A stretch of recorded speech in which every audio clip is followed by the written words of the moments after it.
ಇವತ್ತು ಈ ಒಂದು ಚುನಾವಣೆ ಏನು ನಡೀತಾ ಇದೆ, ಕೆಲವು ಹೆಣ್ಣುಮಕ್ಕಳು ತಾಯಂದಿರು ಕೂತಿದ್ದೀರಿ.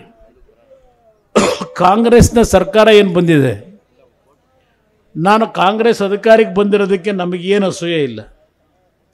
ಆದರೆ ಅವರು ಹೋಗ್ತಾ ಇರತಕ್ಕಂಥ ಮಾರ್ಗದ ಬಗ್ಗೆ ಎಲ್ಲೋ ಒಂದು ಕಡೆ ನಮಗೆ ಮುಂದೆ ರಾಜ್ಯ ಯಾವ ಪರಿಸ್ಥಿತಿಗೆ ಇವರು ತೆಗೆದುಕೊಂಡು ಹೋಗಬಹುದು ಅಂತಕ್ಕಂಥದ್ದು ನನ್ನ ಅಭಿಪ್ರಾಯ. ಚುನಾವಣೆಗಿಂತ ಮುಂಚೆ ನಿಮ್ಮೆಲ್ಲರಿಗೆ ಗೊತ್ತಿದೆ, ಮೇಕೆದಾಟಿನಿಂದ ಒಂದು ಪಾದಯಾತ್ರೆ ಮಾಡಿದ್ರು ಕನಕಪುರದ ಸಂಗಮ ಏನೋ ಒಂದು ಸ್ಥಳದಿಂದ. ನಮ್ಮ ನೀರು ನಮ್ಮ ಹಕ್ಕು ಅಂತ ಹೇಳಿದ್ರು. ಒಂದು ಪಾದಯಾತ್ರೆಯನ್ನು ಮಾಡಿ ಮೇಕೆದಾಟು ನಿರ್ಮಾಣ ಮಾಡ್ತೀವಿ ಅಂತ ಹೇಳಿ, ನಮ್ಮ ನೀರು ನಮ್ಮ ಹಕ್ಕು ಅಂತ ಹೇಳಿದಂಥ ಕಾಂಗ್ರೆಸ್ ನಾಯಕರು ನಮ್ಮ ನೀರು ತಮಿಳುನಾಡಿಗೆ ಅಂತಕ್ಕಂಥ ತಮಿಳುನಾಡಿನ ಹಕ್ಕು ಅಂತಕ್ಕಂಥ ರೀತಿಯಲ್ಲಿ ಈ 10 ತಿಂಗಳು ನಡೆದಿರತಕ್ಕಂಥದ್ದು ನಿಮ್ಮ ಕಣ್ಣು ಮುಂದೆ ಇದೆ.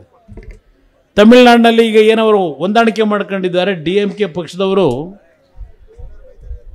ಅವರ ಒಂದು ಮ್ಯಾನಿಫೆಸ್ಟೋದಲ್ಲಿ ಮೇಕೆದಾಟು ನಿರ್ಮಾಣ ಮಾಡಲಿಕ್ಕೆ ನಾವು ಯಾವ ಕಾರಣಕ್ಕೂ ಒಪ್ಪಿಗೆ ಕೊಡೋದಿಲ್ಲ ಅಂತಕ್ಕಂಥ ಮಾತು ಹೇಳಿದ್ದಾರೆ. ಇದು ಕರ್ನಾಟಕದ ಮೇಲೆ, ಅದರಲ್ಲೂ ಹಳೆ ಕರ್ನಾಟಕದ ನಮ್ಮ ಕಾವೇರಿ ಬೇಸಿನ್ ಏನಿದೆ ಇಲ್ಲಿ ಈಗೇನು ನಾವು ನೋವು ಅನುಭವಿಸ್ತಾ ಇದ್ದೇವೆ.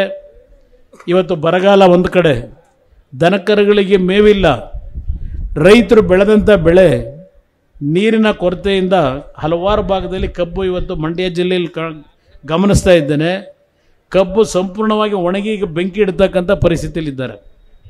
ಬರಗಾಲವನ್ನು ಇವತ್ತೇನು ನಾವು ಈ ರೀತಿಯ ಒಂದು ಬರಗಾಲ ಕಾಣ್ತಾ ಇದ್ದೇವೆ. ಕುಡಿಯೋ ನೀರಿನ ಹಾಹಾಕಾರ, 7-8 ಸಾವಿರ ಹಳ್ಳಿಗಳಲ್ಲಿ ಕುಡಿಯೋ ನೀರಿಲ್ಲ. ಇಲ್ಲಿ ನಮ್ಮ ಹೇಮಾವತಿ ಜಲಾಶಯದಲ್ಲಿದ್ದಂಥ ನೀರನ್ನು ಬೇರೆ ಭಾಗಕ್ಕೆ ಬಿಡಲಿಕ್ಕೆ ಹೋದಾಗ ಸ್ವಲ್ಪ ಪ್ರತಿಭಟನೆ ನಡೆಸಿದಂಥದ್ದು ನಮ್ಮ ಶಾಸಕರುಗಳು ಮಾಡಿರೋದು ಗಮನಿಸಿದ್ದೇನೆ. ನಮ್ಮ ಶಾಸಕರು ಬೇರೆ ಜಿಲ್ಲೆಗೆ ನೀರು ಕೊಡಬೇಡಿ ಅಂತ ಹೇಳಲಿಲ್ಲ, ಅಲ್ಲಿಗೆ ಏನು ಕೊಡ್ತಾ ಇದ್ದೀರಿ ಅದೇ ರೀತಿಯಲ್ಲಿ ನಮ್ಮ ದನಕರುಗಳಿಗೆ ನಮ್ಮ ಕೆರೆಗಳಿಗೆ ನೀರನ್ನು ತುಂಬಿಸ್ತಕ್ಕಂಥದಕ್ಕೆ ಇದು ತಗೊಳ್ಳೋಣ. ಇದು ಇನ್ವರ್ಟರ್ AC. ನೀವು ಗ್ಯಾಮ್ಲರ್ ಅಲ್ವಾ? ಗ್ಯಾಮ್ಲರ್ ಜೂಜಾಡ್ತಿರಲ್ವಾ? ನೀವು ಜೂಜಾಡ್ತೀರಾ? ಇಲ್ಲ, ಯಾರು ಏನು ಹೇಳಿದ್ರು ಅಂತ ನೀನು ಎಷ್ಟು ಕಾಸ್ಟ್ಲಿ ಹಾಗೂ ಡೆಲಿಕೇಟ್ AC ತಗೊಂಡು ಸ್ಟೆಬಿಲೈಸರ್ ತಗೊಳ್ಳಿಲ್ಲ ಅಂದ್ರೆ ಇದು ಜೂಜಾಟ ತಾನೇ. ಒಂದೇ ಫ್ಲಕ್ಚುಯೇಷನ್ ಗೆ ನಿಮ್ಮ ಇನ್ವರ್ಟರ್ AC ಪಾರ್ಟ್ಸ್ ಡ್ಯಾಮೇಜ್ ಆಗಬಹುದು. ಅದನ್ನು V-Guard ಉಪಯೋಗಿಸಿ ಸುರಕ್ಷಿತವಾಗಿರಿಸಿ. V-Guard, India's #1 stabilizer. ಸಹಕಾರ ಕೊಡಿ ಅಂತ ಸರ್ಕಾರದ ಗಮನ ಸೆಳೆದಂಥದ್ದು ನಾನು ಮಾಧ್ಯಮದಲ್ಲಿ ಗಮನಿಸಿದ್ದೇನೆ. ಇದೆಲ್ಲ ಒಂದು ಭಾಗ. ಇವತ್ತು ನೀರಾವರಿಗೆ ಎಲ್ಲ ರೀತಿಯ ಕಾರ್ಯಕ್ರಮಗಳು ನಿಂತೋಗಿದ್ದಾವೆ. ದಯವಿಟ್ಟು ತಾವೆಲ್ಲ ಯೋಚನೆ ಮಾಡಬೇಕು, ಯಾವ ಅಭಿವೃದ್ಧಿ ಕಾರ್ಯಕ್ರಮಗಳು ಇಲ್ಲ. ನಾನು ಅಭಿವೃದ್ಧಿಯನ್ನು ಹಿಂದಿನ ದಿನಗಳಲ್ಲಿ ಮಾಡಿದಂಥದ್ದು 2006, 2007 20 ತಿಂಗಳು ನಾನು ಮುಖ್ಯಮಂತ್ರಿ ಇದ್ದಾಗ ಈ ಜಿಲ್ಲೆಗೆ ಕೊಟ್ಟಂಥ ಕೊಡುಗೆಯನ್ನು ನಾನು ಹಲವಾರು ವಿಷಯಗಳನ್ನು ಚರ್ಚೆ ಮಾಡಬಲ್ಲೆ. ಅದು ಅವಶ್ಯಕತೆ ಇಲ್ಲ ನನಗೆ.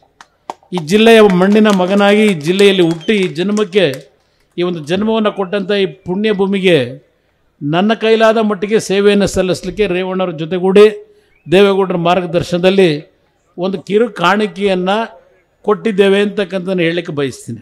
ನಮ್ಮ ಕರ್ತವ್ಯ ಆಯಿತು. ನಮಗೆ ಸಿಕ್ಕಂಥ 20 ತಿಂಗಳ ಅವಧಿಯಲ್ಲಿ ಈ ಜಿಲ್ಲೆಯ ಸಮಗ್ರ ಅಭಿವೃದ್ಧಿಗೆ ಪ್ರಯತ್ನ ಪಟ್ಟಿದ್ದೇವೆ.